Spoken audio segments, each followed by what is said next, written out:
is definitely a unique scenario, but something that we're able to do at Cornels because it's really important to us. Jordan's a professional with lots of years of experience, and he's seen lots of situations, and it's an opportunity to just serve a customer and kind of go above and beyond. And he reached out to the office, talked to the managers, and was like, hey, I really want to help this customer out, like if we can take care of the equipment and the water heater.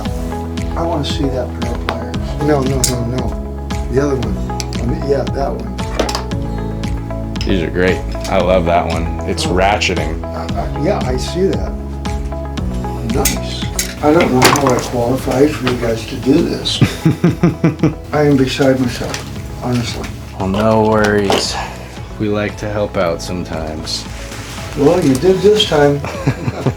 Jordan, again, donating his time and professionalism to take care of somebody, seeing a need and meeting that need, which is awesome, and the kind of stuff that we love at Cornels, and it feels good. He and I were talking about it earlier. You know, we've all worked at companies where they wouldn't care. They'd be like, yeah, that's nice. Like, you can give them 5% off or 10% off. And I mean, it was minutes between you asking, right, and getting approval to just like go ahead and take care of it. I was clocked out and headed home, and Hannah sent me a message and was like, hey, I have one more for a water heater. I was like, she's like, can you go take a look at it? And I was like, I don't know if I can do it today, but I'll go look at it. And here we are. We talked about repairs, and he was, talking about possibly waiting till next month to do them. So I went out and made a phone call, and I was like, I think we need to help someone out. I'm gonna come check on you in a while. All right, thank you much. Doing a swap out 50 gallon gas. We're gonna put a Bradford white in, and we're pulling out an old ream. Thermopile failed, you said, right, Jordan? Among other things? Well, the pilot light went out originally. He's been relighting it for like over a month or so, and just kind of got tired of it, trying to relight it himself. And then he went out the other day and tried to relight it and couldn't get it. So I came out and I was able to relight it, but then the error code was flashing that the gas valve had failed on the unit. Being 8 years old, 8 or 9 years old, I can't remember.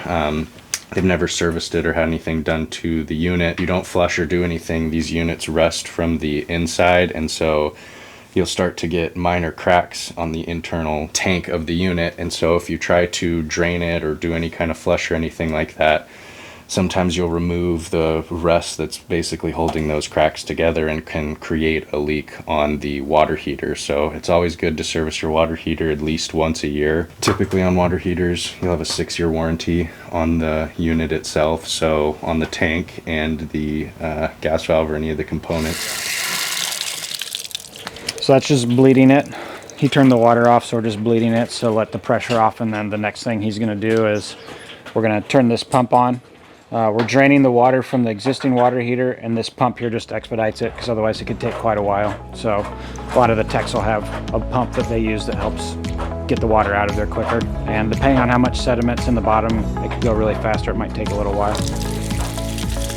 That released a little bit more. So it's just the water that's draining out. It's pretty hot, so it's still heating water up, but it's just not staying on without being manually lit all the time. Pretty clear right now, so that's good. Probably as we get towards the bottom of the tank, we might start to see a lot of sediment in it. It just depends, but very likely since it hasn't been maintained all these years. I've heard a lot of different plumbers explain it as it's kind of like oil change for your car. If you haven't been doing it regularly and then you start having problems and your mechanic's like, well, when's the last time you changed the oil? And you're like, I don't know, 5 or 10 years ago. The mechanic's not going to say, oh, we'll just change the oil and that'll fix everything. Like by that point, it's kind of too late. You might not even really be able to change the oil. It's similar with flushing your water heaters. If you haven't been regularly maintaining it every year or so, once you get past a certain point, it's kind of too late. And that's like what Jordan was explaining earlier. Like it gets so corroded and rusted inside that it might even be that rust that's kind of keeping it together. And then if you flush it, it's kind of like a shock to the system, and that might just make it fail completely. We're willing to do like a repair or a flush if the customer wants to, but we have an exclusion sheet basically that you sign that's like, hey, if this doesn't work, like we can't guarantee that it'll work. The only thing we can guarantee will work is a replacement. I love getting time with the field techs. I love being in the field. I love getting to talk to the customers. Probably my favorite thing is like, in this instance today even, the customer telling me how great the tech is. Him just going on about loving Jordan, and Jordan's been great. I overheard him saying like, hey, like you're my plumber for life. If I ever need anything else, I'm gonna be calling you. It's definitely a point of pride, for them to feel that way about Cornels or the company, but it's even more exciting for me and even more rewarding if they feel that way about their technician or their, whether it's a drain tech, HVAC tech, plumber. They put a lot of time and hours into becoming professionals. And yeah, you can make a really good living at it, but ultimately you're serving people, and it's like a daily need, you know? It's something that's not like a nice to have, it's a need to have, it's a necessity, and these people have committed their lives to that. So that's definitely my favorite part about doing it.